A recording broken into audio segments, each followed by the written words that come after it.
Shumë shtetës Partisë Demokratike të Kosovës, në këto 4 vjetë e 4 muaj si kryetari PDK-s, bashkë kemi kaluar shumë sfida, por edhe shumë momente krenarie. Në 3 palë zgjedhje, 2 lokale dhe 1 nacionale, PDK është rritur dhe është forcuar. Unë kam marrë detyrën e kryetarit PDK-s në një udhëkryq të madh. Me vetëm 5 komuna në udhëheqje dhe me 148.000 vota në zgjedhje nacionale. Me 18 deputet dhe me mbështetje prej rreth 11% në sondazhe. Sot jam krenar me atë që kemi arritur, por kjo nuk është përmbushje ambicjeve tona. Kemi fituar mjaft, por si çdo organizatë politike në Kosovë në botë, kemi pasur edhe sfidat tona. Megjithatë, besoj që secili kryetar e mendon njëjtë. Ditën kur e merr detyrën është edhe dita kur për herën e parë mendon se si do të largohet prej kësaj detyre.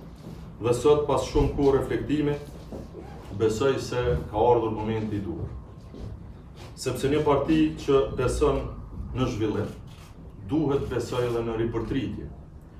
Një leadership që kërkon ndryshim për Kosovën, duhet ketë guxim që të krijojë hapësirë për ndryshim brenda vetes. Prandaj, sot kam vendosur që t'jap dorëheqje nga pozita e kryetarit të Partisë Demokratike të Kosovës.